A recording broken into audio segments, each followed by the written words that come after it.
waxaa ka furmay garoonka ciyaaraha xaafadda Molenbeek ee magaalada Bergen dalka Norway tartanka koobka wadamada ajaanibta oo ah tartan caan ah oo sanadkii mar uu qabto xiriirka ciyaaraha Vestland Infantry tartankan oo ah mid aad u xiiso badan oo xamaasad badan ayaa waxa ka qayb galaya sanadkan in ka badan 7 wadan waxaana ciyaartii ugu horeysay ee lagu daafuray ay dhexmartay kooxaha Soomaaliya iyo Congo ciyaartaas oo ay ugu dambeyntii ku soo idlaatay 12 oo ay guusha ku raacday ciyaartoyda Soomaaliya oo matalaysay jaaliyada Soomaaliyeed ee gobolka Hordaland dalka Norway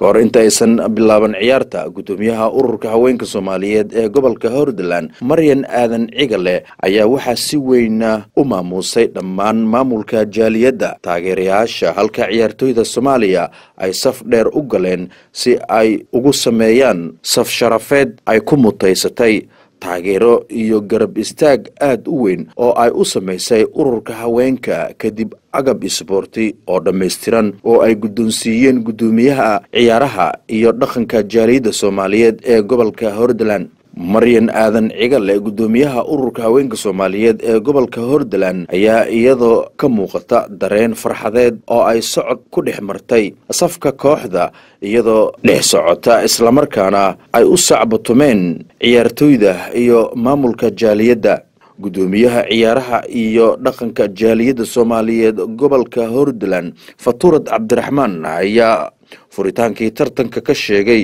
in uu ahmiyad weyn siinayo tartanka isagoo ku amaanay ciyaartoyda Soomaaliya bandhiga cajiibka ah oo ay ka sameeyeen tartanka maanta waxaan noo biloomay kulankii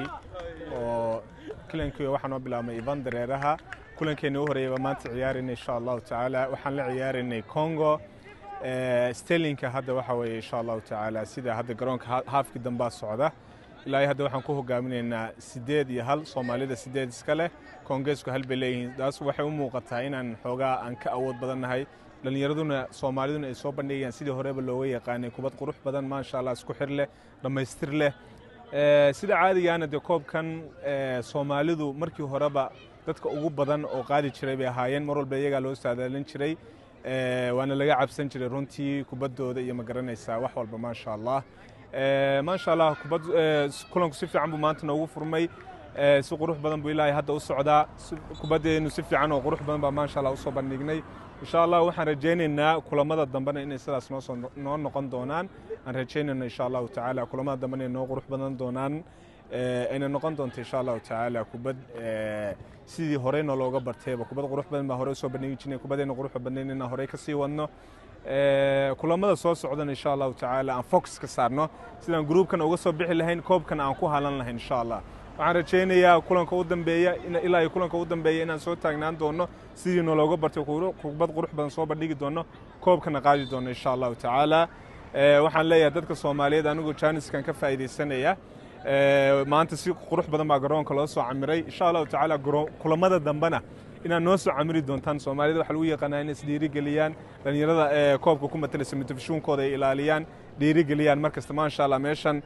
dhalinyaro odayaal khiyaar haween cid kasta way joogtaa cidna kama maqna marka waxa leeyahay thank you sida noo support gareysan aad iyo aad baa u mahadsantihiin insha Allah taala kulamada kalena waxaan rajeynaynaa إن سيداس يسكتنا بنوسو محيدا نوسو استوتين دونتان عثمان شيخ علي oo ah xubin kamid ah gudiga ciyaaraha maamulka jaaliyada Soomaaliyeed ee gobolka Hordaland ahna macalin ku xigeenka ayaa sheegay in marba hadii la dheelayo jaaliyada ay tahay in la matalo qaranka Soomaaliya isagoo farxad ku muujiyay ku furashada guusha weyn oo ay gaareen wiilasha Soomaaliyeed waxaan tatal ahaan aan qaabilsanahay xubin kamida gudiga sportska jaaliyada Soomaaliyeed ee gobolka Hordaland haddana waxaan ahay caawiyaha macalinka naadiga xulka qaranka marka maadaama jaaliyad loo dheelayo jaaliyada xulka qaranka marka maadaama kulankan oo furmay galabta isku arkayaan jaaliyadaha adduunka dhan ay wada degan dalalka Norway dalalka ku nool ajaanibta dhamaantood aad ugu faraxsanahay kulanka galabta aan ka qayb galnay ilaahayna wuxuu noo guuleeyay in hadda ciyaarta ay marayso 10 gool iyo 1 gool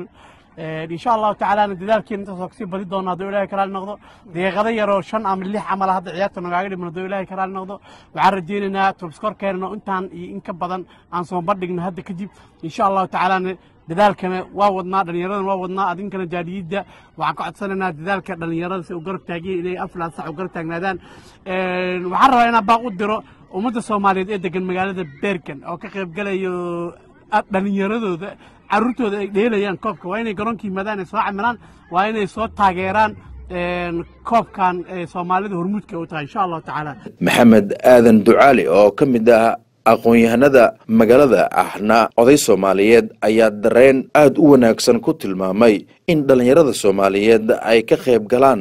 tartamada ciyaaraha isagoo dhanka kale u mahadceliyay guddiga ciyaaraha macallimiinta maamulka jaaliyadda ururka haweenka iyo taageerayaasha soo xaadiray garoonka runtii macnaha waa dareen aad u wanaagsan in maaragtay dhalinyarada Soomaalidu ay ka qayb qaataan maaragtay kulamada waana wax loo baahan yahay run ahaantii marka waa arin aad iyo aad maaragtay soo dhaweyntiisa leh waxaan u rajaynaynaa maaragtay dhalinyaradeena inay maaragtay guul wanaagsan ay ka keenaan halkaas waana soo dhaweynaynaa maaragtay kulamada u harsan iyo maaragtay hawlaha ay wadaan iyo maaragtay waxaan u rajaynaynaa khayr iyo maaragtay guulo badan inay gaadhaan ta kale waxaan u mahadcelinaynaa maaragtay dhammaan qabanqaabiyaashii soo qabanqaabiyey tababarayaashooda guddiga haweenka iyo gaar ahaan guddiga jaaliyadda iyaguna qayb weyn ka ah iyo dhammaan waxaan u baahanahay taageero badan oo maaragtay magaalada Bergana in iyaguna ka soo qayb galaan inta ciyaaru socdaan Xasan Cusmaan oo ah kabtanka koowaad ee ciyaaraha Soomaaliya ayaa kalsooni badan ka muujiyay sida ay ciyaartoy ahaan ay u soo diyaar garoobeen sanadkan isagoo rajo qurux badan ka muujiyay suurtagalnimada ku guuleysiga koobka maadaama Soomaaliya ay tahay wadanka ugu guulaha badan tartanka ciyaarta maad bilaaweed dhalinyaradan waxa waaye waa dareemi kartaa waxa u bixin koox oo waligeena u bixin waa nagu cusbeed kooxda Congo waaye marka ciyaartan waxay iskayd ciyaar oo bilaawi caadi waxa uu leena daqiiqada ugu horeysa 3 gool 4 gool ma caawina dhalin ciyaartan marka dijiyeed waxa iska naqatay 12 ay ku dhamaatay 10 gool anaga ku badinay marka ma sha Allah waxa waaye dhalinyaro aad u yar ayaan badankooda qof ku weyn wuxuu ahaa 15 jir marka ciyaar aad qurux badan ku bilaawnay taageer badan oo joogay maxaa والله سنة كان هرتا ما شاء الله هرتا وحول بحد عنا قرا وحي قرنا دعاية لكن سنة كان وحواي ما شاء الله عيرتوي لأن يرد هذا وكلسون هاي يو برفورمانس أو سوق قلنا بلاو هذا وخروح بدن مركو حسدي كان سنة كان ماشي هورا أتجني مالك دايرة تكسينا إن شاء الله